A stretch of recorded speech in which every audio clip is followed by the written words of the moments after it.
guys, welcome back to Making Moves. I am here with my friend and epic creator, LaurDIY. Lauren. Hello. Does everyone call you LaurDIY? Like, who doesn't know you? It's like a mix. Yeah, like I feel like I'm on a lot of people's phones as LaurDIY, which that's like rightfully so. Yeah, you branded totally. the shit out of it. It's okay. I kind of like relate, not to the extent you do, but with TK's Juicy Pulls, like people call me that. They don't know me. Yeah.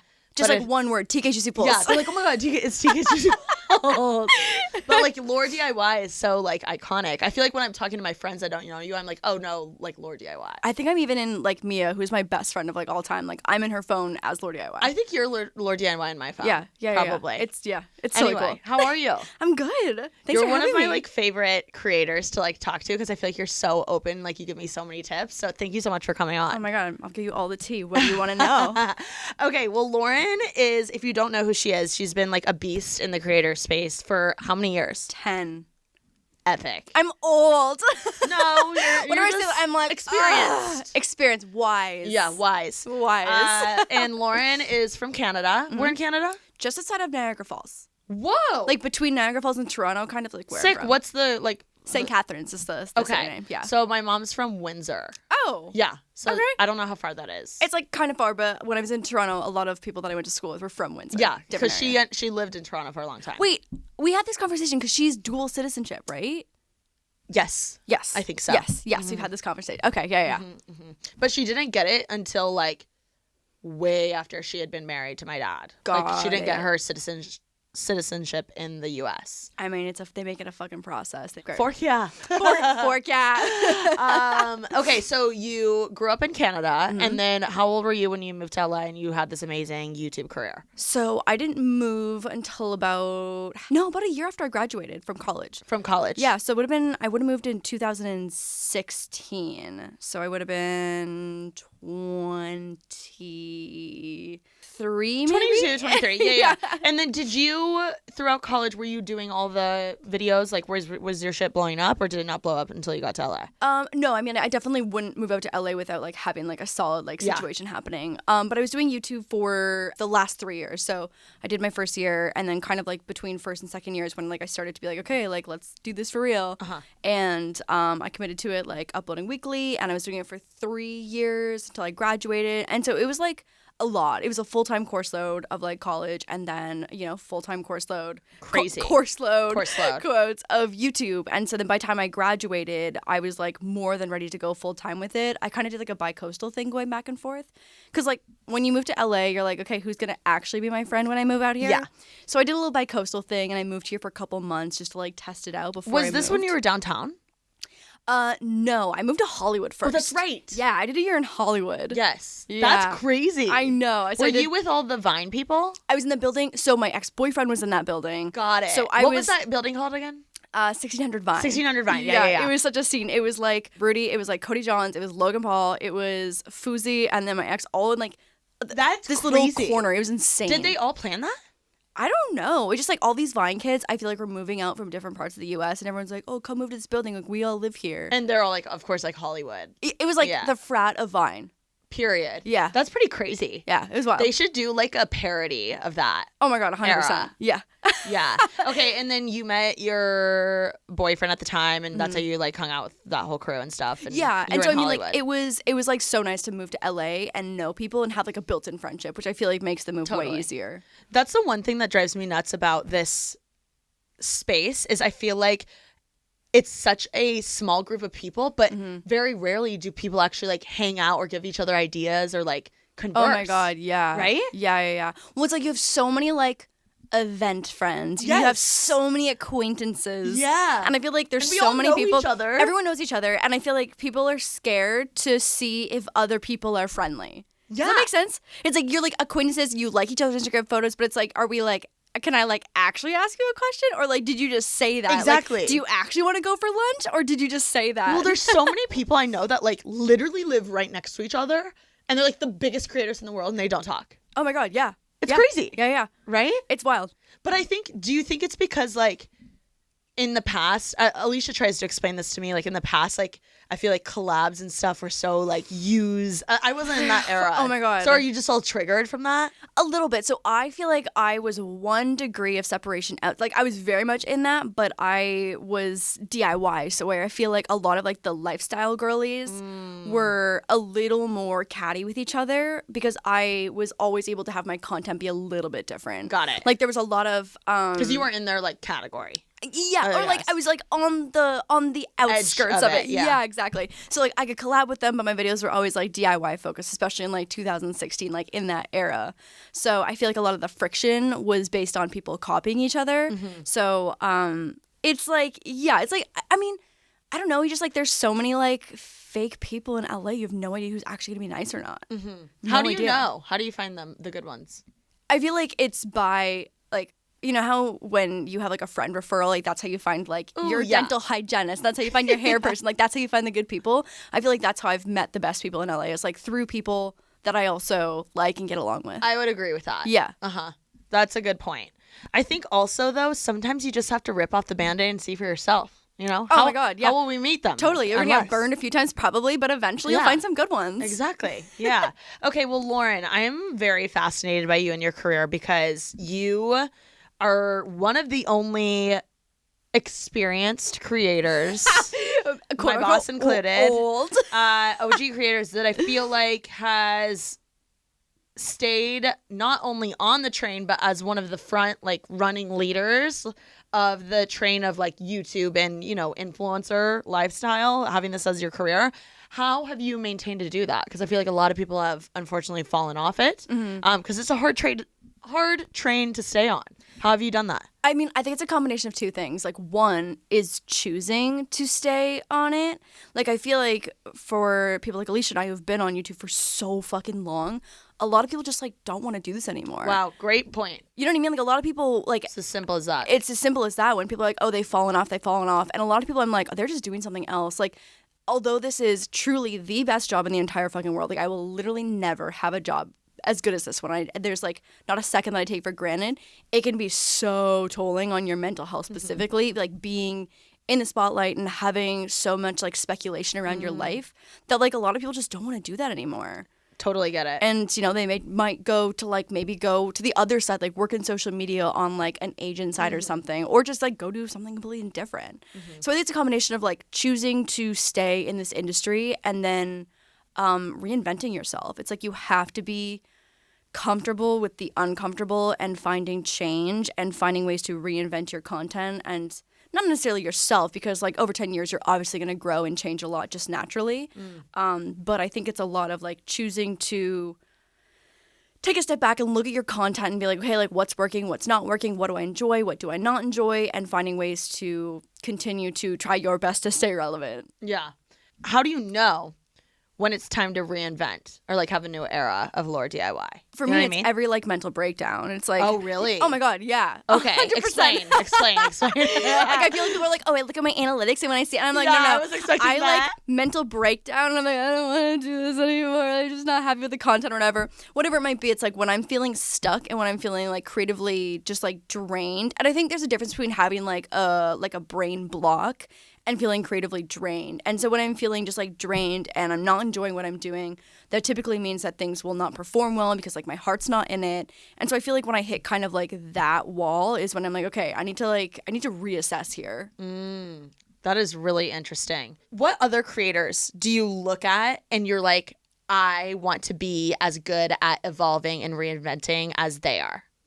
Oh, I mean, I think it's hard because like, I think YouTube now specifically more than ever is just based on like personalities and lifestyle. You know what I mean? It's just like Emma Chamberlain. It's like I don't want to be like, oh, I want to make content like Emma Chamberlain because like she's so unique and individual. And I think that's like the beauty of YouTube. Yeah, and like, and we couldn't be her. I can't. I'm not like I need to be Emma Chamberlain to be better. So I don't know if there's necessarily like a specific creator that I'm like, oh, I want to follow in their footsteps. But I think there are a lot of creators that I can take like little bits and pieces. Yeah, exactly. Yeah. So who are they? Well, I think MrBeast is someone who is like continually like pushing the boundaries of what people thought that you could do on YouTube. And so I could never, ever, ever do something as big as he does. Like he's just like so addicted. Extreme. To the extreme. Right, exactly. But like Epic, so epic. And there's Dude, like the Squid Games video. oh my god, insane.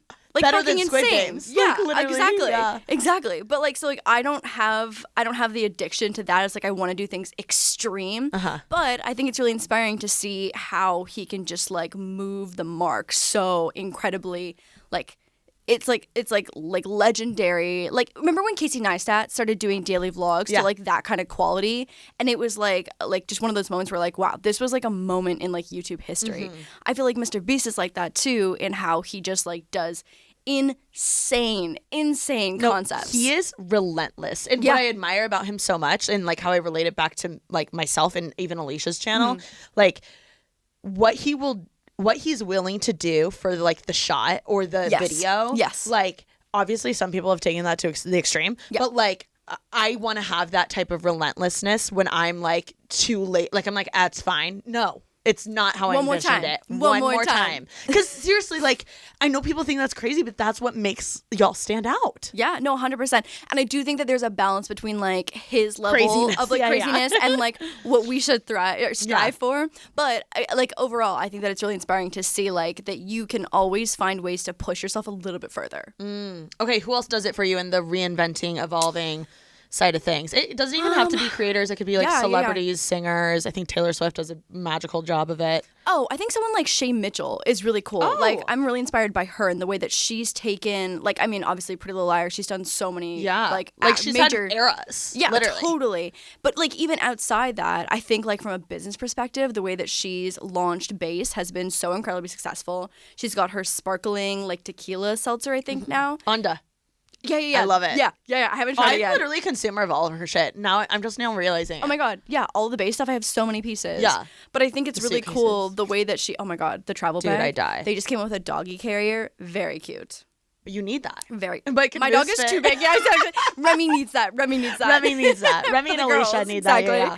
But yeah, the way that she's able to take her relevancy and create a multiple product lines or like CPG things that makes sense for her brand that aren't like out of like, you know what I mean? It's like someone comes like out of left field with like a product, you're like, how the fuck does this relate to like your brand? Does this track? Yeah, does this track? But I mean like all of it, even though it's like bags and a drink, you're like, oh, like this kind of makes sense for your brand. Kind of tracks. Kind of track. And that's enough. Kind of is, yeah.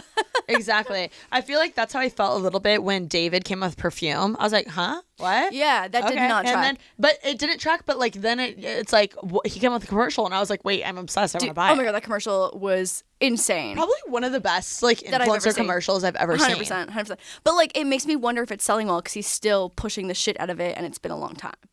Ooh. So I'm like, is something like dough bricks that they're working on, like the pizza company, like will that like outperform by like 100x? I think because that makes more sense. Whereas like the perfume was kind of like random. But okay, let's dive into this. Okay, I'm so interested because when me as TK's Juicy Balls, right, or you as LaurDIY, if let's say a beer company came to you, and you're not a beer girl, are you? No. Okay, let's say a beer company came to you, and they were like, LaurDIY, we're going to give you an amazing deal on to sell this beer and put your face or name on it, right? Or it's going to be the DIY beer. Right? Okay. Like, and it's the most insane deal. It's like literally backed by Anheuser-Busch or whatever. Like, right? You have like all the people, everything's on board. And it's like, but it doesn't really make sense. But how could you say no? Oh, bitch, so easy. Are you kidding? There's like not even a world there where I would consider saying yes. Really? Not even close. Wait, then why do people like, I don't want to like throw David on their bus, but like why do they accept like, because I feel like there's certain times where like I would say yes because I'm like, why the heck not? Some of it, I mean, okay, I learned this. But you're looking at the long term. I'm looking at short term. I'm like, oh my God, let me get my coin. And you're like, no, that's not good for my brand long term. But like, I think about too the content that I would have to make around that product and if it would be really hard for me to make. Like, I'm literally intolerant to like fucking barley or whatever's in beer. Like, I'm not kidding. Like, okay, that was a bad example. Like, I'm literally intolerant. I literally throw up every time. I literally become 6 months pregnant when I drink a beer. Yeah. But like, even if it was something like vodka, like vodka's like last on my list of like hard alcohols. Yeah. Like, there's a 99.9% chance I would still say no to that because it would be incredibly difficult to make content. It also is going to potentially shift the trust that your audience has in your brand. So it's like, even though the coin might be really good, it's like for all of the years, especially like being on YouTube for 10 years, it's like I can't jeopardize that trust that I've spent so long building. Whereas I think like when you see like a new TikToker blow the fuck up and they like just take all these random deals that might not make sense, you're just like, whatever, like make your coin because like next year you might not be here. Yeah. Okay, I have a hot take. Okay.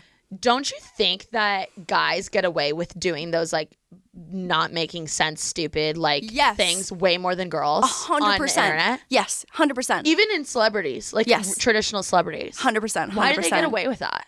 I don't know. Like when a guy buys a new car or they buy a new house and it's like, holy shit, this like YouTuber bought this like $8 million house or like, oh, they bought this crazy car that flies the moon. They're like, people are like, fuck yeah, that's so cool. Yeah. And then when it's like LaurDIY buys a new $10 million house, they're like, oh my God, she's so ungrateful. Like she doesn't deserve this. These forking YouTubers. I feel like girls get shit on. Why? I just had this conversation with someone the other day. This other YouTuber who's like really well respected in like the YouTube, been on there forever. Yeah. And it's just like, being a woman, and you see this in politics too, is that weird. Like being a successful businesswoman, I feel like you either are bitchy and you're ruthless and you're cold, you know what I mean? If you're taking your business serious, like people are like, oh, she's cutthroat, like she's too hardcore. Or if you're like too like, they're like, oh, she's fucking stupid, she doesn't deserve any of that, she has no brain cells, like dumb blonde. And it's like, it's so impossible, like it's not impossible. It seems harder to please, quote unquote, everyone as a woman for whatever reason than, I don't know. That's my hot take. It's weird. Yeah. Right? Yeah. I mean, you see that in politics too. Like when you see like a woman doing their thing, they're like, oh, she's such a bitch. She's so cold. She has no emotion. Or on the flip side, they're like, oh, she's stupid. She knows nothing. Or she's too hot or she's not hot enough. Yeah. Right? Yeah. Like, oh, she's showing too much skin. Right, exactly. And then, oh, I wish she would show a little more skin. Right. Or such a prude. Yeah. Weird. Why? I don't know, bitch. I don't know. I wish I did. I feel like that happens to Alicia all the time. Like, not to put her on blast, but I feel like she'll be like, fork, like, I don't know, I just bought this thing, I'm really excited about it. I'm like, dude, show it, like in a vlog, right? Because if I was the consumer or I were the viewer, I'd be like so hyped to see the new thing she bought, right? Let's say it's a bag or a cool belt or I don't know, new pair of shoes. Y'all are sneakerheads. And sometimes she'll like get this pair of shoes that she's been talking my ear off about for like a month. Yeah, she finally gets it with her cold, hard-earned money, and she won't show it because she's too afraid of like. Not even that she's afraid, but I think she's just like, I don't want to deal with like. No, you're just like, I totally get it. It's like sensitive to negative feedback, even though like she's worked really hard even for though that, she knows, and she's earned it, and she's made like honest, like hardworking money. Like it's not like she's done like sold herself out for like, you know what I mean, just like the coin, the bag to go buy these things. I don't know what it is. I would love to see a comment section if you and like I'm thinking one of the Paul brothers or something bought the exact same thing and you posted it and like did a review. Oh my god, yes. And then and I like would what love the to comparison. See the comments of like what people say, like, oh my god, she doesn't deserve this, blah blah, versus like, dude, that's so sick, you got a Rolex or whatever. You know what though? I think there's a difference in, and again, this is like gender stereotyping the fuck out of everything, but maybe this like has some indication. But I feel like the creator and viewer relationship for like women is more of like built on relatability, where I think like a guy to guy viewer audience, it's pure entertainment, is like just entertainment and like that's fuck yeah, so hype true. Up, bro. You know what I mean? Where it's, I feel like it's two different relationships. Well, also a lot of the male YouTubers don't really actually vlog. It's all like bit vlogs. It's totally bits, or it's like massive like extreme massive things. Bits, yeah, exactly. That's so true. So I think because like women are, again, we're being like so like stereotypical, but like we're like justice. Yeah, take it seriously. This episode of Making Moves is sponsored by EveryPlate. EveryPlate is America's best value meal kit. While most meal kits come with a premium price tag, Every Plate offers delicious dinners that won't break the bank. You guys, I got my Every Plate package in the mail and I cannot tell you how excited I was. The ingredients come separated, ready to go in a little box, and all the meats are fresh. It's insane. And I've been really into cooking this year, but I still don't like how much actually like going to the grocery store and cooking something from scratch, like how much time that takes. So Every Plate is perfect for my New Year's resolution because my friend Libby and I were trying to learn how to make 30 new meals this year. And Every Plate's awesome because I feel like it kind of gives me an advantage because inevitably I'm going to learn how to make new things. And they make it so easy having the proportions of the ingredients all laid out. I'm not wasting any time, energy, or even ingredients. And it comes right to your door. Let Every Plate plan, shop, and deliver everything you need to cook a delicious meal at a consistently low price. Choose from 17 delicious weekly recipes and then, well, sit back. They'll deliver pre-portioned ingredients and easy-to-follow recipe cards right in front of your door. For those of you looking for a quick and satisfying fix, Every Plate offers a selection of recipes that come together in just 20 to 25 minutes. You guys, 20 to 25 minutes. You can make time to make your Every Plate meal. Give yourself and your wallet a break. Enjoy delicious, affordable meals delivered to your door and ready to go in just 6 simple steps. Try Every Plate for just $1.79 per meal by going to everyplate.com and entering code TK179. Get started with Every Plate for just $1.79 per meal by going to everyplate.com and entering code TK179. That's TK179. That's up to $104 value, baby. Use my code TK179. So what do you do when you're spiraling, having a mental breakdown? With my monthly spiral? Yeah, monthly spiral. How often would you say you have a little spiral moment? Probably like definitely twice a year for sure. January, I feel like after Vlogmas, after making so many fucking videos, January. I'm feeling a little like uninspired right now. Oh my God, January. I took almost all of January off on my main channel, like, because I spiraled the whole month. Yeah. So definitely twice a year. Maybe like 3. Mm-hmm. Like 3 solid spirals for sure. And this is just when you're feeling like uninspired, you're confused, things aren't hitting the way you want them to. Yeah. Where it's like those moments where you have to be like, okay, like, is what I'm doing working and what I want to continue doing? So what do you do to get out of the spiral? Take a break. That's the first thing, is that like, don't try to force yourself to make shitty content when your heart's not in it. Like, obviously there are times when like you make a video where maybe like your heart is only like 85% into it, but like in these moments it's like I hate everything that I'm doing, and so I'm not obviously gonna make content and put that out when I know that like it's not even close to like what my expectations are and like the standards that I've set. So I think taking a break is the first thing. And then for how long is that? Like a week or? I mean, I think it depends. A couple weeks, depends how long you need it. Like January I needed like 6 weeks. Like once I finished Vlogmas, off the main channel. So in December, like I posted 26 videos. But like, so I was like, okay, one, like it's okay to take a little time off right now. But the main channel, I took I think a solid 5 weeks off. Yeah, you should. And it was like the best. It was the best. Yeah, even Alicia and myself, we've both been just like, almost we're like, oh, we're not ready yet. Yeah, like it just like exactly. doesn't feel right. It doesn't feel right. And it feels forced. Like we're not excited to make the video, which is a good sign. Yeah. A good indicator to maybe not try. Maybe not try. And that doesn't mean that you can't spend time like doing lots of brainstorm sessions and like kind of looking into your analytics and like what other people are doing, getting inspired. But like in those moments, I'm like, the last thing that I should be doing right now is making half-assed content.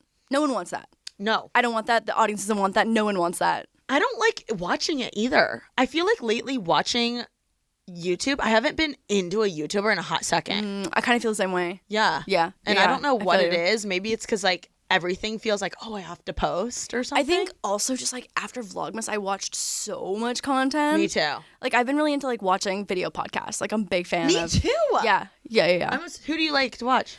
I watch Impulsive. Bro, I fucking love Impulsive. Bro. I simp for it. Like it's so good. It's a really good podcast. The dynamic between all of them. Yeah, it's really good. And then did you watch the one with KSI? Yes. Yes. with the mental health stuff because you'll eat that shit up. Yes. Oh, yes. Yeah, That I one. sent it to Alicia. I was like, you have to listen. Yeah. She was like, this is so good. Yeah. And like, I obviously don't always agree with the things that they're talking about and they're saying. Yeah, of course. But I think it's an interesting perspective on that they have on a lot of things. I love the BFF podcast. Oh, yeah. I love with that one Josh too. Richards, Brianna, and Dave. I love Brianna Chicken Fry. Yeah, big fan. And then, I feel like you guys would vibe. Oh, yeah. I feel like you guys would vibe for sure. Yeah. And then We're both a little crazy. There's a Hey Babe. It's like with these two comedians. What? I've never heard of this. It's like these random like two comedians. One of them is like traditional comedians. They're probably like 40 now, but they're so genuinely hilarious. And so like that's my like midway point between like watching YouTube, but like getting to not be on the YouTube side of things when I like watch content. Yeah. I will say like now that Zane and Heath Unfiltered, you, like Pretty Basic, all these people have video podcasts, like it's hard for me to like go to like the Spotify or like the podcast app to watch it or to listen. Oh, I don't watching. listen to a single podcast. It's weird. Yeah. There's like one like nerdy NFT podcast that doesn't do video and like I'll only listen to it if there's a specific episode I want to listen to. Like I would never now let a podcast just play. It's crazy. And even like when I can't watch the, like if I'm getting ready, but like I can't look at my phone, I'll pause it because I feel like I'm missing parts. No, and you miss like I don't know if it's like their body language or whatever. Yeah. 100%. I'm the same way. Yeah, 100%. Interesting. Mm-hmm. Going back to where we once were, why do you think your audience is so unbelievably dedicated to you? I feel like I have two answers. Okay. When I went through a massive like rebrand shift like 3 years ago and I was like, fuck this. I don't want to do the family friendly content. I'm taking off the filter. I want to be authentic. Oh my fucking God. Literally the best thing I ever did. And so do you still make like as much money? Yeah. Yeah. 100%. Yeah. 100%. I feel like a lot of people, that's their fear. Yeah. Right? Well, I think there's a fear of like the money side of it, but also the fear of like losing your audience. Yeah. And so I think the people that it's interesting to see how my audience has shifted. It's like one, the people that were like down with like that shift. Mm-hmm. And then I guess it's like three categories. New audience, people who came with me through that shift, and then people who like have come back where they're like, oh, I used to watch you, kind of outgrew your content, but like now you're talking about normal shit that's like happening in my life. So it's a really great kind of like trifecta of audience members. I think that's been so good because like people are excited about content because they've never like seen my stuff before. Yeah. Or it's people who like are familiar with me and it like almost feels nostalgic to like watch my shit again, but like with a new tune to it or whatever. Yeah. And so I don't know, it's good. I feel like because I'm much more authentic to the connections that I'm making with people in my audience is so much more real this time because it's people who are similar in age, going through the same shit, and it's just like a whole different connection.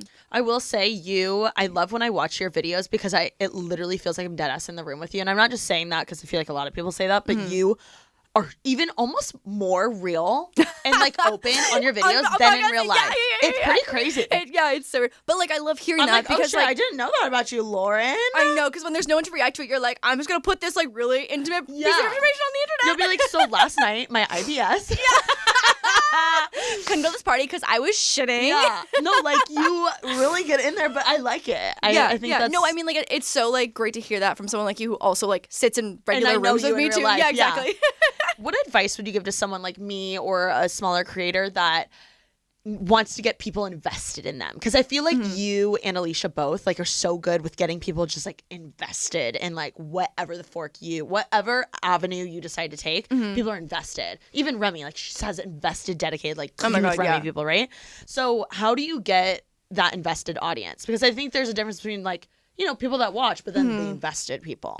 From like a content perspective, I think when an audience is the most invested is when they're coming along on a journey with you. Ooh. If that makes sense. And so like, for example, if I'm trying to think of like someone who just did moving vlogs or something. But like just say when Remy bought her house at the beginning of like the whole COVID situation, I feel like it's so easy to be invested. Like I'm a Miss Remy Ashton stan to begin with. But like when she buys her house, people are watching like the process of like, okay, here's the house tours we're looking at. Okay, here's the one that we bought. Here's the move-in day. Here's how we're going to decorate this room. Here's the makeover of this room. It feels like you're a part of it. Yeah, exactly. Yeah. You're coming along like on that journey of like a phase of their life.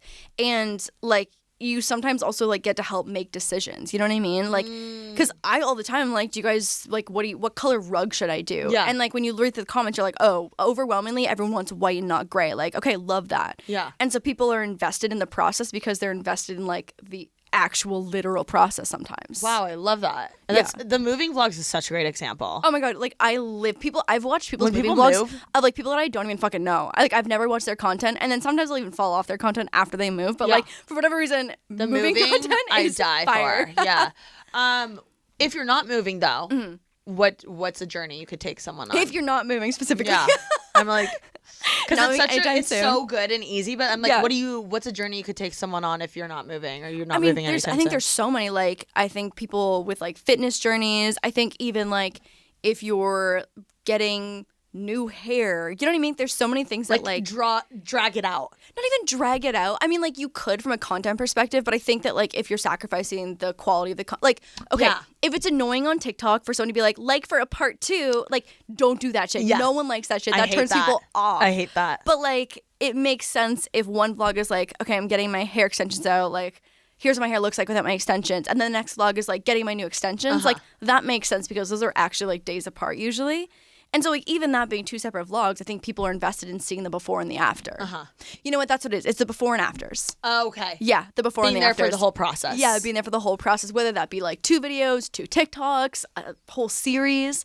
I think it's the before and afters. I think that's a good point. I think great YouTuber or like the best YouTubers are really the best storytellers. 100%. Like they know how to fucking milk the shit out of a story. 100%. And even when it's not interesting. Yep. So it's like, oh, I cleaned my house, and they make it like the best story in the world, like 3-part vlog series. Yeah. That's a good YouTuber. That's a good YouTuber. Good I think also too, storyteller. like with vlogs, I think it can be a little less focused on like having to figure out what the story is, because like people are just like want to hang out with you. But I think on like the more like main channel-esque videos, having a beginning, middle, and end is so incredibly Like important. a concept video. Yeah, concept. I totally agree. For sure. Speaking of big creators and their genius brains, what do you think is a common denominator amongst big creators like yourself, Alicia, MrBeast of the world? Like, what's the common denominator between all of you? Because even someone like Casey or even the Pauls or like people that are you know in that like completely different world of YouTube, different genre. Like you all have something a little similar. What is it? I think it's just like it's the dedicated. That's the secret sauce right there. Hope you got it. People are like, wait, I'm sorry, what was it? What was that? No. The dedication. I think it's the dedication to your content, to your audience, to... I mean, that's what it is. It's the content and audience. It's not necessarily consistency, like, although that is, like, something that really works in your favor most of the time. It's not always about the quality, because people love, like, shitty vlogs as well, too. So there's not, like, I don't think there's, like, exact pillars that raise a creator up, but I do think it's the dedication overall of, like, understanding your audience, staying engaged, making an effort, and, like, being... I guess just like dedicated to your craft. I'd say that's probably one of the best words to describe it. From my point of view, watching all you guys and like kind of being in your orbit sometimes, I think back to what I said about MrBeast, like the relentlessness. Yeah. Is that a word? Relentlessness? I think so, right? Being relentless. Being relentless. We'll call it relentlessness. that. Being relentless. I have never in my life seen anyone besides you, Alicia, and MrBeast, like the mile you guys in your head will go to get what it is that you're envisioning for your craft is mind-boggling. And like you're relentless. You're like, no, I will not accept anything less than.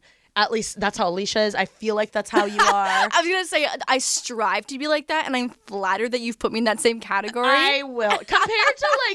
Compared to smaller people, or just like, I feel like compared to the average Joe, you go the extra mile. It's definitely like top of mind is doing that. Yeah. Going the extra mile. But some people, that's the thing. Some people wouldn't even think to go the extra mile like you guys do. Yeah. I mean, I think also too, like being on YouTube for so long, like not that I have to fight any harder than anyone else, but like I've seen so many YouTubers come and go that I'm aware of just like how easy it is to like slip. And not slip in the sense of like fuck up, but slip in the sense of like if you become too just like passive in what you're doing and you are just being, you're just like floating by. You know what I mean? Like you're by. Yeah, exactly. Like you're just like not dedicating yourself to it. You're kind of giving like, and you're like, oh, money's good. I've made a lot of money for a long time. I've crushed it in views. So I think it's like the same thing, like dedication to staying hungry. Yeah. What are you on the Enneagram? A 1? I'm a 3. You are a 3? Okay. I'm a 3 wing 2, I think. Okay. Because I was like, you definitely have perfectionism in you. Oh, bitch, 100%. Yeah. 100%. That's why I was like, yeah. I thought you were 1. But you're 3? Okay, I'm a 3. Yeah, that makes sense. I'm a 3. I feel like a lot of YouTubers are 3s. I think so as well, too. Yeah, we're all narcissistic. You have to have your fucking face on the internet this much. Exactly. Do you ever struggle with that? Because I personally like cannot stand, like I'm so grateful to have my editor, Julia, like at least even rough cut. Because the thought of me looking through at myself, like I am narcissistic, don't get me wrong, but like that to like if I'm not in the mood or if it's not a good day where like TK is loving herself, it is brutal for me to do that. Brutal, really? Absolutely brutal. Okay, I'm glad. I don't think there's that, I mean, I can't say that, I can't speak on everyone's behalf, but like there's nothing normal about staring at yourself and loving it. Okay, that makes me happy. Especially for like a long period of time, and also hearing your voice for that long. I'm like, shut the fuck up. Yeah, dumb bitch, shut the fuck up. You dumbass bitch. That's literally what it feels like. Okay. How often? You have an editor, correct? Yeah. I edited for like 5 years, maybe 4 years, and as soon as I could afford. And I feel like it was taboo for the longest time to have an editor. How fucking weird. Like, it's for mental health reasons, people. Also, like, it is irresponsible of you as a business owner to use your time in like, unless like it is your like fucking absolute that's your passion. Bread and butter. Yeah. Not even bread and butter. Like if that's your passion, you wake up to edit and that's like what you love, like go for it. But like I know that I can hire someone to do this better and more efficiently, and I should be using my time on something that is my strength. Period. What is your strength? I think like creative problem solving is probably. What do you mean? I want an example. Like I'm trying to think of a creative. I haven't heard of that, really. Creative problem solving. That's like honestly how I describe my brand more than like DIY, is that like I'm not a master of any one like medium. Like I'm a pretty good painter, I'm a pretty good drawer, I'm pretty good with like beads and jewelry working and stuff like that. And I'm okay with like pottery. But like if you give me a box of like random things and you're like, I need you to make this, like I can creative problem solve my way into making exactly what needs to happen. Yeah. Like that's just like how my brain works. My dad like fixes cars and stuff like that. It's like very handy. Okay. So like there's just like something in the Riamaki DNA that like helps that. But I think just like creative problem solving overall, whether that be like how to structure your business, like and staying in a certain budget or whatever, and like figuring out like how to delegate and figuring out like what makes sense for you to be spending most of your time on, and like how to use your space creatively to like maximize, you know what I mean? Like I feel like there's just so many things that in my mind I can't pass off to someone because I can't even explain what I need. Is. Yeah, what it is and what I need. So it's like it doesn't make sense for me to spend time doing my taxes when there's a professional who can definitely do that better. Yeah. An editor, a graphic designer, a manager, an assistant. You know what I mean? So it's like I need to be not financially responsible, but like a responsible business woman and understand where my strengths are and apply those strengths. This podcast is sponsored by BetterHelp Online Therapy. Relationships take work. A lot of us will drop anything to help someone we care about. We'll go out of our way to treat other people well, and how often do we give ourselves the same treatment? This month, BetterHelp Online Therapy wants to remind you to take care of your most important relationship, the one you have with yourself. You guys, I cannot emphasize this enough. You can't help others or be a service to others or even be a delight to others unless you take care of yourself and help yourself first. And I think BetterHelp is one of the best resources in the world for you to help make sure you're good. Even on the weeks or days that I don't feel like I need therapy or need BetterHelp, trust me, you'll be surprised. It literally will change your life. Therapy is the best thing ever. I definitely recommend BetterHelp because it's way more affordable compared to other therapy options. And they definitely allow you to find the right fit when it comes to finding your therapist, because finding your therapist is like dating. BetterHelp is online therapy that offers video, phone, and even live chat sessions with therapists, so you don't have to see anyone on camera if you don't want to. It's much more affordable than in-person therapy, and you can be matched with a therapist in under 48 hours. Give it a try and see why over 2 million people have used BetterHelp online therapy. This podcast is sponsored by BetterHelp, and Making Moves with TK listeners get 10% off their first month at betterhelp.com/makingmoves. That's 10% off your first month at betterhelp.com/makingmoves. That's BETTERHELP.com/makingmoves. Okay, so strength is creative problem solving. What else are your strengths, you'd say? Strengths, I think that I'm really great at scheduling. I work really well on... Yeah, you are punctual. Yeah, bitch, I'm fucking on. You know what it is, though, is that, like, I know that I don't thrive when I'm not on a schedule. So if I was like, oh, I'm going to aim-ish for, like, one video a week, like, who fucking knows what I'd end up producing? Like, it would actually stress me out to, like, kind of work under those conditions. Where it's like, if I know I need to hit, like, a quota of 2 videos a month or 3 or 4, whatever it is, like, I'll carve out in my schedule the proper, like, allocation for whatever needs to happen before that, and it keeps me like on track. So I think, I mean, it goes into like being a perfectionist and like, you know, type A, like love control. I think when I'm in control of like my own schedule, that's what it is though, right? You love control, but like I do too. Yeah, 100%. It gives me a sense of like you're safety. A beast at scheduling. Oh my God, I'm fucking incredible at scheduling. Yeah, you'd be a great assistant. Oh, 100%. But like you're just not your boss. You know though, but like part of being an assistant though is going with the flow and just doing whatever you need to do. So I actually wouldn't thrive in those conditions. Interesting. But yeah, so like I'm really great at scheduling. I'm really great at like organization. So again, like delegating wherever needs to happen. I'm really great at planning.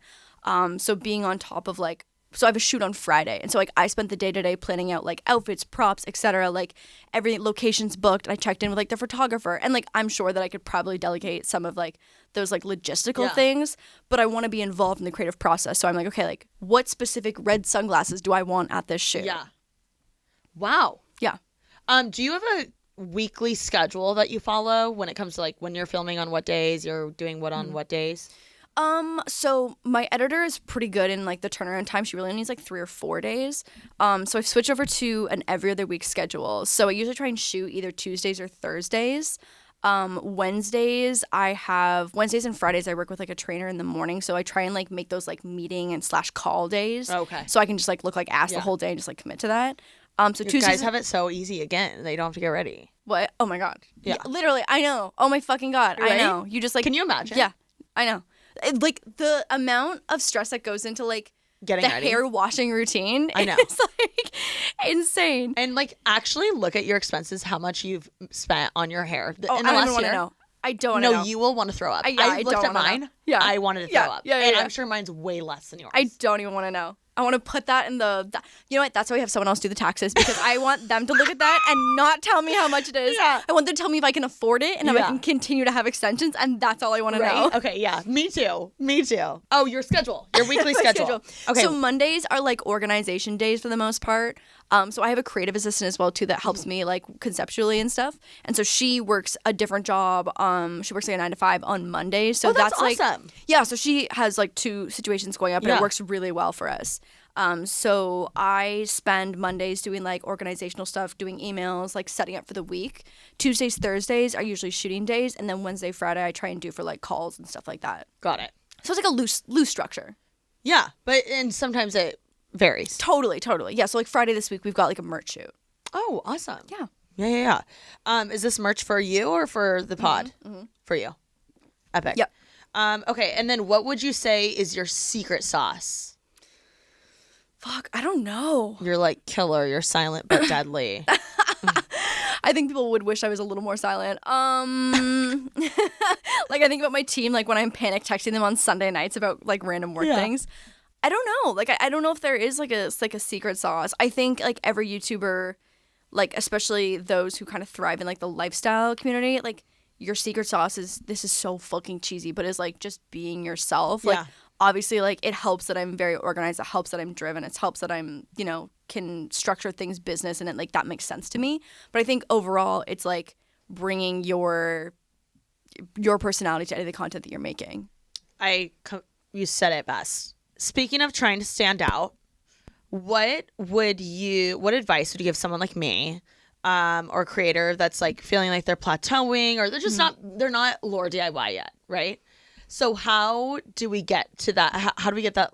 How do you grow right now? Yeah. Like in this era of the internet, how does someone like me at my size or just a creator who wants to grow, how do you grow? What advice would you give? 100% TikToks and Reels. Really? 100%. So you think I should be devoting more time to that than like vlogs? 100%. Really? I think find the balance there. Okay. I think find the balance there. And I think that you've got a great YouTube audience already. So like keep that momentum going. I know. That's where I struggle because I'm like, I have this job where I'm working like all the time. And then the second I'm not, I try to get a vlog up. Right? Yeah. So which is awesome. And people love it. But I'm like, what I agree. I need to like focus TikTok on like, and Reels. what's a TK TikTok? You know what I mean? Or what does a reel look like for me? Yeah. 100%. Do you ever struggle with like, what is a Lauren TikTok versus like, what do I put on my channel? Or is that clear to you? Kind of, because I feel like growing up working on YouTube is like I know how to make a YouTube video, I know how to make a vlog. Yeah, but I feel confident in my YouTube videos. Yes, exactly. And then TikToks, I've like learned that it's like such a weird algorithm and an entirely different audience. So it's like refinding what you want to do. Honestly, I just make whatever the fuck I want. I'm like, I'm not going to try and just do DIYs. I'm not going to try and just do like dog content. I'm not going to try and just do like funny stuff. I literally just make whatever the fuck I want. Which I think is smart for you, but someone like me, I should probably figure out what the heck a TK TikTok is. I should probably figure out as well what a LaurDIY TikTok looks like. But you don't really need to, but yeah, probably true. I probably should figure it out. Exactly. Because you could gain like a whole new audience. Totally. But I think just like... Or like make them go to your YouTube channel. Exactly. Too. It's like convert. But I will say that like I think converting people from short form content over to YouTube is really hard. And so that's why I think it'd be so important for you to keep your momentum going on YouTube. But in like the way of growth, the algorithm on TikTok is so incredible, I think, at giving new content creators a chance at... You're so right. ...finding an audience. Because it's like, if you upload 100 TikToks, I'm sure a big handful of those would have, like, hit. And done, like, exponentially better than your other videos. Yeah, you're so right. Very, very, very interesting. I think I need to... Same. Try more. Same. Harder. I need to try harder. Literally, also, too, when I make an easy one and it does really well, I'm like, that took literally 20 minutes. Like, you dumb bitch. Like, you just watched 20 minutes of TikToks. Go make a TikTok. I think I need to spend more time brainstorming. I think I don't do that enough for TikTok. Like, I'll, like, come up with video ideas, but I don't. I'm like, oh, let me just do the trend. And I, like what can I do to be original? Okay, you know what I mean? Think like on the flip side is that TikTok rewards for when you do the trends. Going into the trends. Yeah. So not to say that like you shouldn't try doing original content as well, but like popular and viral sounds is half the reason that other people get these massive audiences. Yeah. You're so right. I think that's like I think we overthink it as YouTubers. I think we overthink it. I think you're right. Yeah. I think you're right. Maybe we should do a YouTuber brainstorm sesh for TikTok. Right. Do you know what I mean? Or we need to like hire a 16-year-old TikToker to tell us how the fuck to make TikToks. I know, right? They're like, just do it. Do it. Yeah, what do you mean? Just do it. Like, can't you like just figure it out? Okay, speaking of the crazy algorithm on YouTube, what do you wish is like one thing YouTube would actually listen to you about? Oh my God. I have been like on my YouTube person because have you seen all these like sex bots? What? Go into Alicia's comments next time you guys upload a video. It is insane. So like YouTube obviously gives you the ability to blacklist words, right? And so you were able to like filter out specific spam words that would like wipe those comments.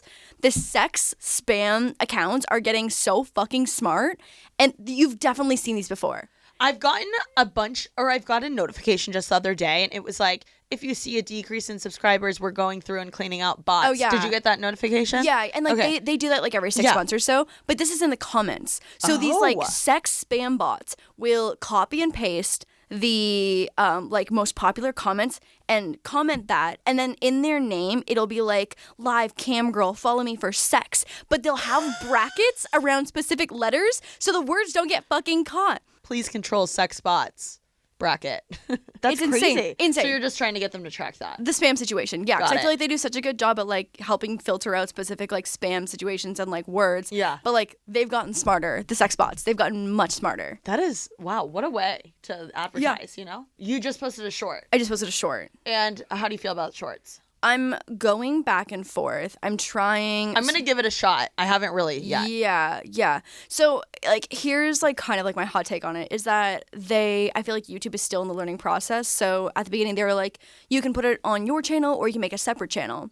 So, because I found that shorts are really invasive on, like, someone's home subscribe page or whatever. Why is it in subscriptions? Bitch. Okay, there's my actual answer for the last question you just asked me. What should YouTube change? That's what needs to be changed. Yes, it messes up my whole feed. Oh my god, it makes Not me. that the feed matters, but like no, it does. Yeah, it messes up the dynamic. It's like how I find content. Is I go to my subscription box Yes. and I'm like, fuck, short, and it just doesn't make any sense because like on the phone there's a shorts whole page for it. So like figure it the fuck out.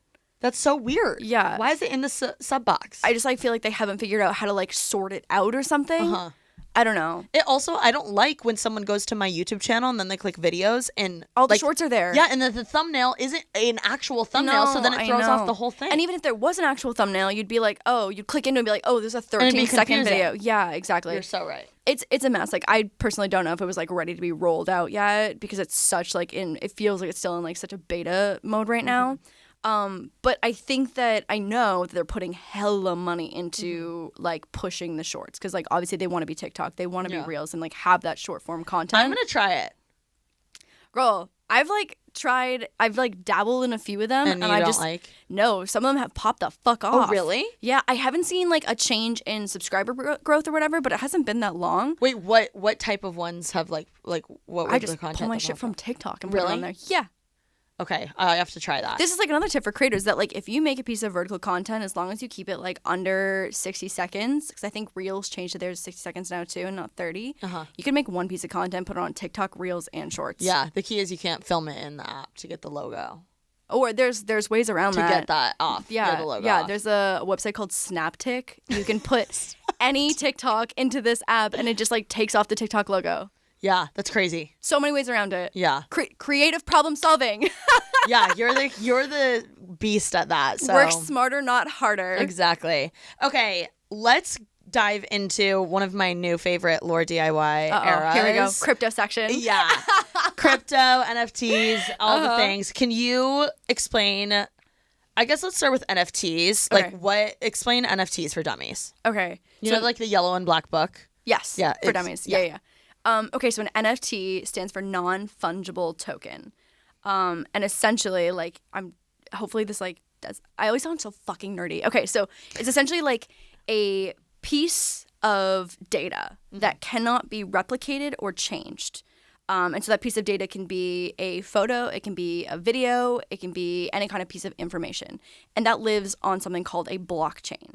And so a blockchain is like a ledger, essentially. So when a piece of information goes onto the blockchain, it cannot be changed. And so that's why people love crypto, because it's so transparent and it can't, you know what I mean? Like fraud obviously can happen, but like there's a level of honesty, I guess, that people haven't seen before when you're working with blockchain.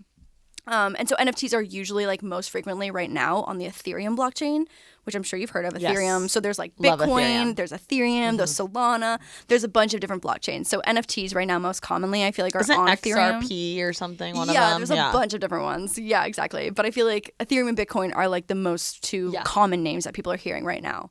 And I think that people get caught up in thinking about NFTs as stupid monkey photos.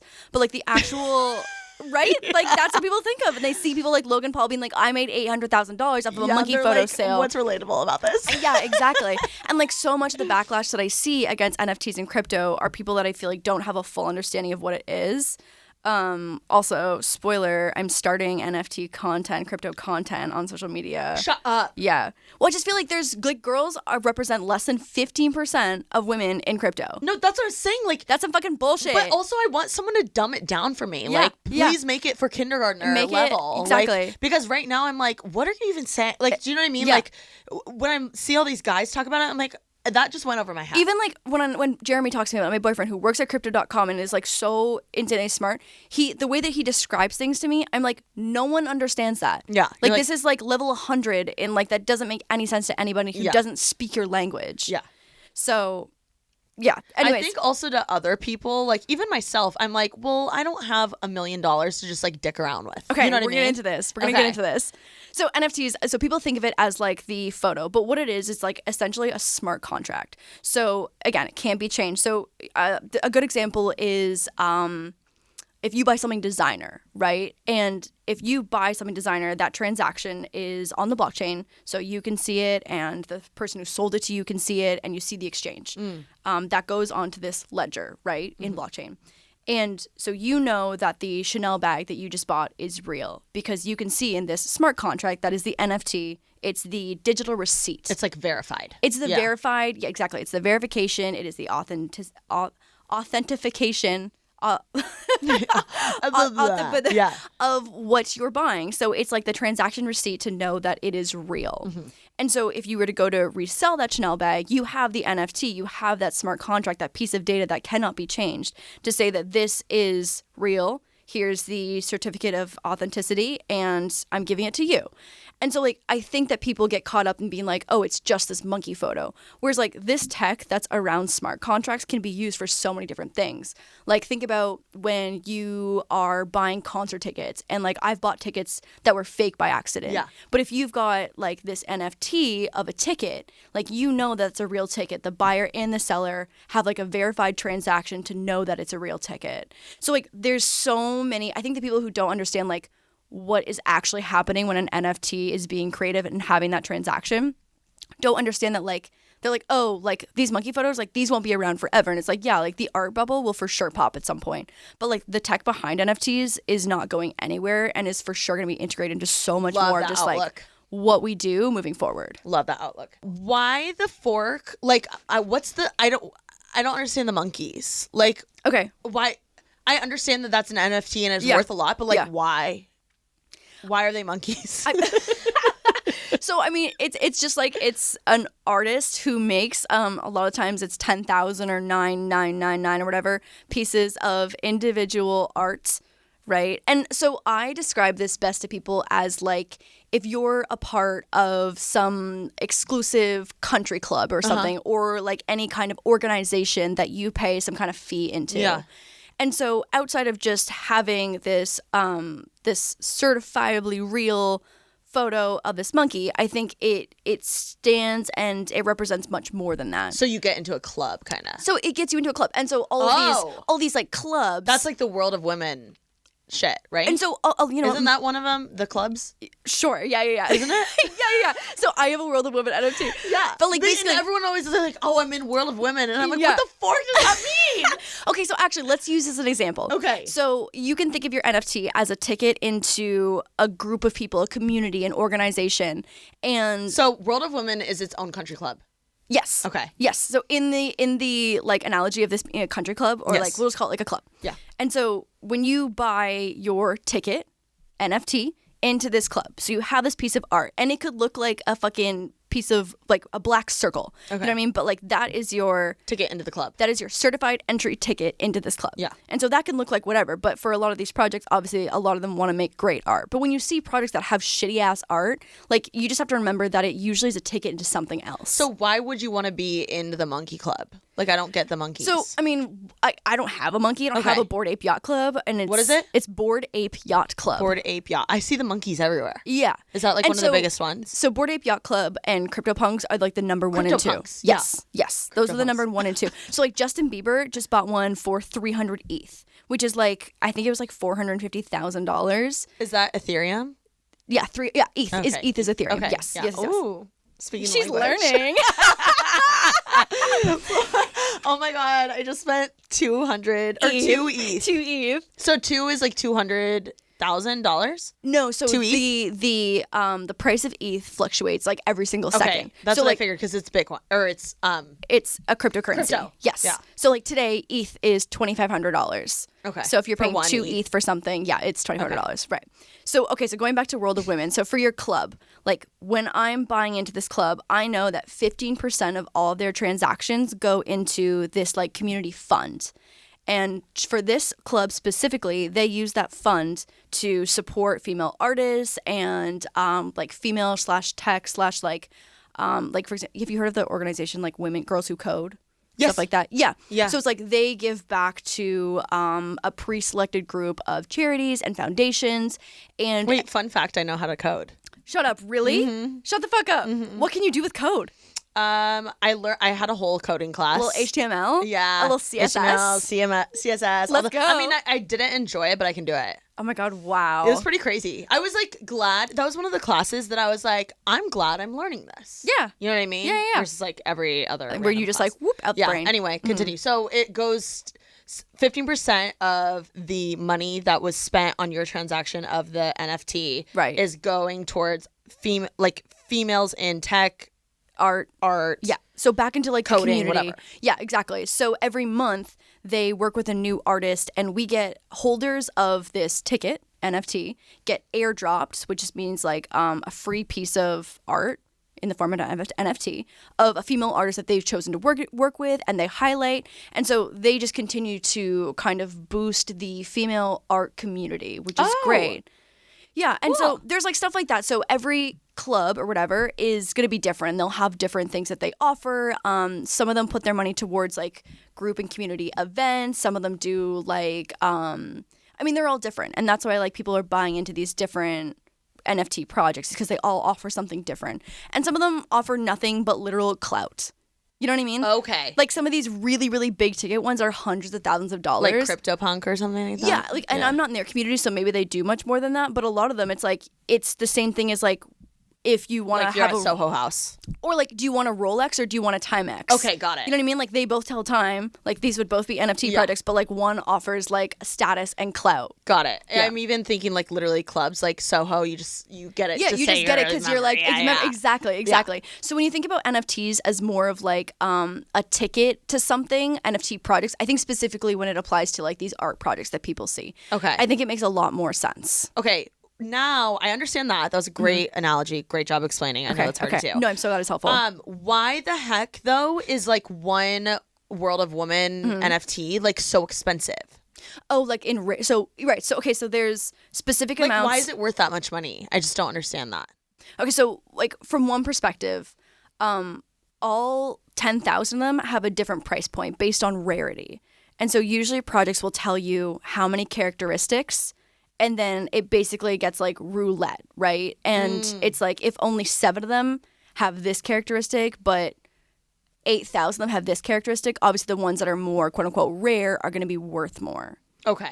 And then speaking in but terms I'm still of just like like a monkey. the project, yeah. Yeah, I'm just like I don't get it. I mean, it's like the same thing as like scarcity and supply and demand, okay, right? Really, it's like just anything. It's the same way that like why is a Balenciaga sweater so much more expensive than you know what I mean? It's the same thing that we've seen in our everyday life in anything you do. Okay, I just didn't know if there's something specific I was missing in that. No, regard. and that's I almost think too that like it makes more sense for some of these products to be more valuable because of like things like World of Women, like they're kind of like roadmapped what their project is and like their mission statements and like what they're actually like doing and giving back. Like that holds more value to me than buying into a random project that might be the same price that like doesn't do anything. Got it. If that makes sense. Okay. And then who starts the groups? Who started World of Women? Like, you know what I mean? Yeah. So it's a female artist, and then I think it's actually her husband. They're like a duo that she did all the art and like he set things up. Wow. Yeah. Okay. And let's say you wanted to sell one of your thingies. Like how much could it go for right now? I mean, it's people are making crazy amounts of money, and I mean, it's so insanely oversaturated right now because obviously it's like the newest, biggest craze to like make an NFT and sell it. So I think it depends on like obviously if you have a following or not, or like what you're doing art wise, and if you're able to get exposure on it. I don't know. I haven't sold an NFT before, so like I don't know what it's like you own NFTs? Yeah. Okay, how many do you own? Probably 25. That's pretty crazy. Yeah. Yeah, I want to like get into it.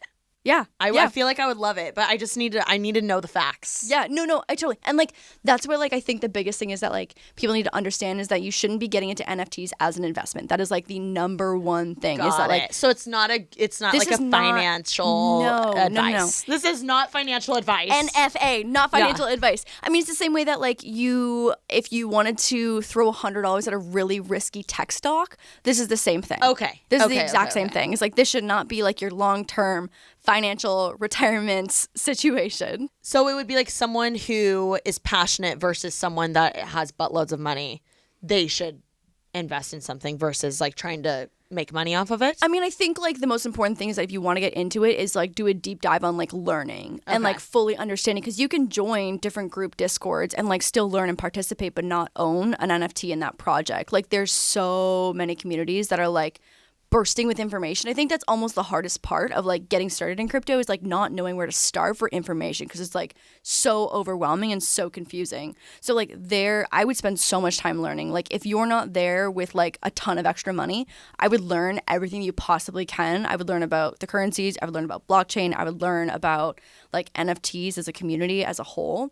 And then if you wanted to, it's like you could throw whatever excess money, if you have, whether it be $10 or $20 or $100, as like a test once you've learned, and see what happens, like into one specific coin or into one affordable NFT project. Yeah. Do you think it's smarter to put money into NFTs or crypto? Oh my God, not financial advice. I mean, both are volatile, right? Like it's. I think that crypto has more information, right? So you can see the same way that it's like stocks, right? Like you can see the fluctuations, whereas a lot of NFT projects are so new and they were just born. Like even some of the most like popular ones were just born a few months ago. Yeah, that's pretty crazy. Do you mind sharing how much is the most money you've spent on an NFT? I spent $30,000. Holy shit. On a doodle. Shut the fuck. Wait, is this like a doodle group? A dog group? No. Oh my God, no. Golden Imagine the golden doodles. Wow.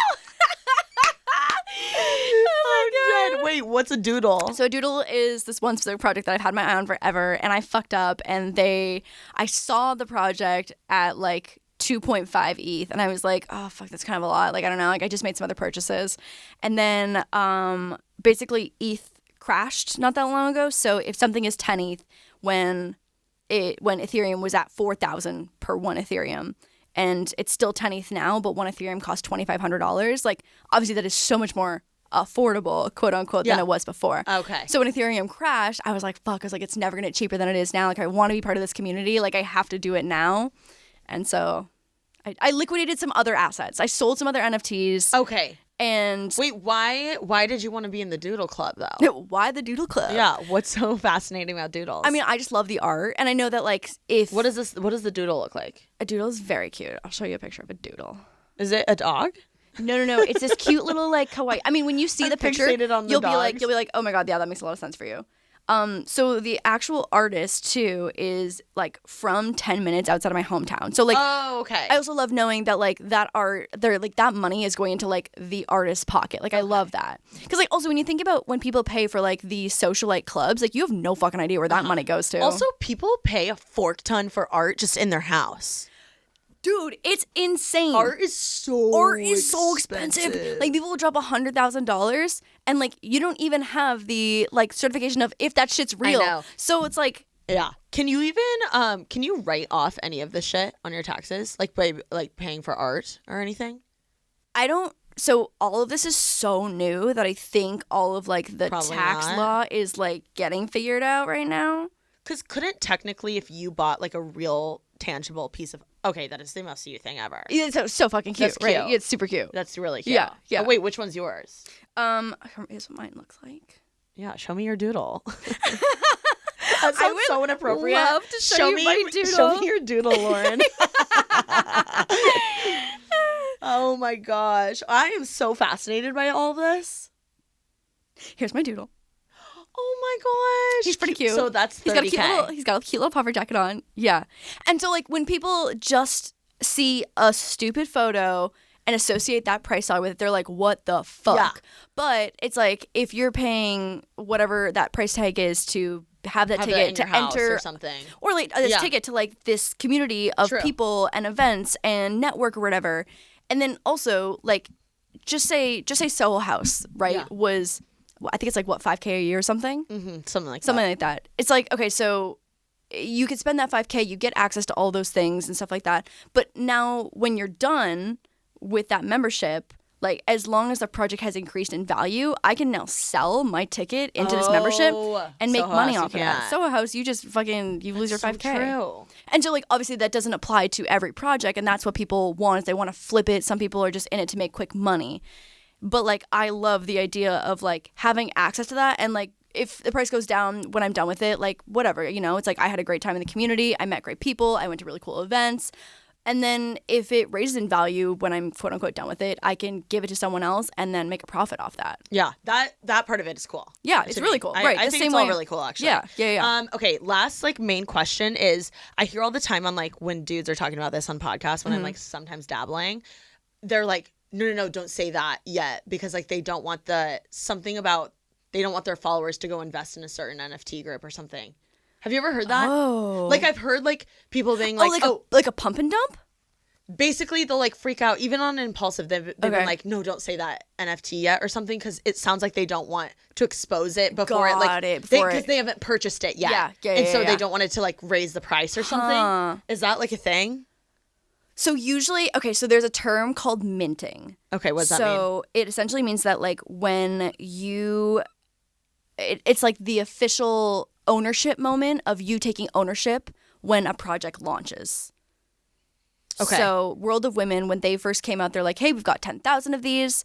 And it's kind of similar to like when shoes drop. So like, you know how like when Nikes drop, they're like $120. They're like very reasonable price. Yes. That would be compared to the mint price. Okay. And then like as the value increases and the scarcity happens, right, and people want the Billie Eilish Jordans. Yeah. And then they're at fucking $10,000. It's the same. That's the same with NFTs, right? So the mint price is the very affordable beginning price, and then as the value increases, it's more expensive. So Doodles, when Doodles first came out, they were a couple $100. Got it. And then as time goes on, value increases, the price goes up. Okay, that makes so much sense. And then why are people putting them like as their profile picture? Like why do they change their like from different NFT? Like why do you do that? I mean, it's just like a sense of community. It's like just when fun. And it's like, so if I see someone else has a World of Women, I'm like, oh, sick. Like you're probably down with the same things that I'm down with. Like you. Oh, that's kind of cool. Yeah, you know what I mean? It's like, I'm sure it's the same way that like when you go to your favorite sports team and you see other people in those jerseys. Yes. Okay, this is a great analogy. Yeah. I got it. And like I think too, one of the other main things, and I'm sure this will be like all up in the comments too, is like there are a lot of concerns around like the environmental impact on NFTs.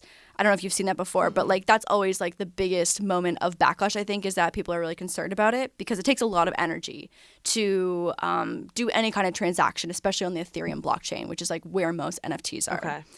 And I think it comes from also a place of people not fully understanding. They've read a few like headlines of being like, oh, NFTs are killing the world, da-da-da-da.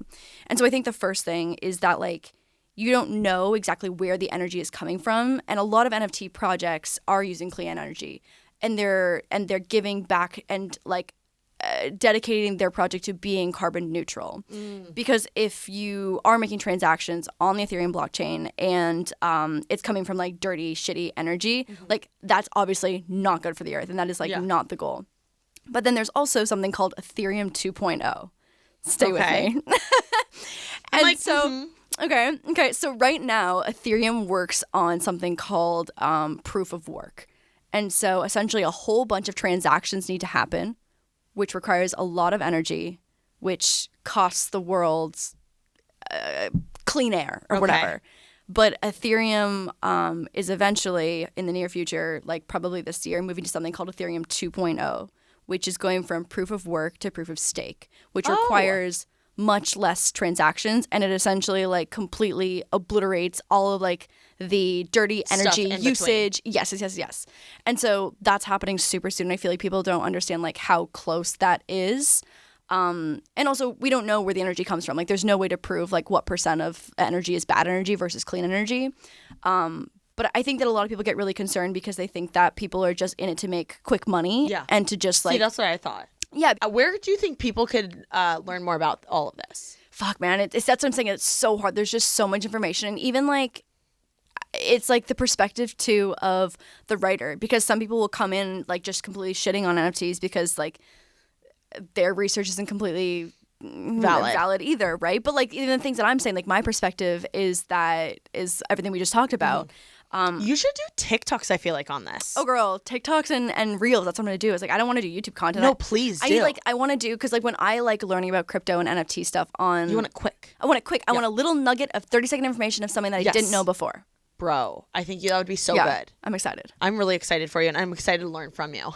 Oh my God. I know. I feel like we just start texting you had more. like a nerdy moment for like the last 10 minutes. No, I loved it. I loved it. Okay, my last question is, what are you doing to make moves right now? I mean, I think like I'm really excited about all this crypto stuff. Like I have been so invested and like passionate about it and learned so much in the last 6 months.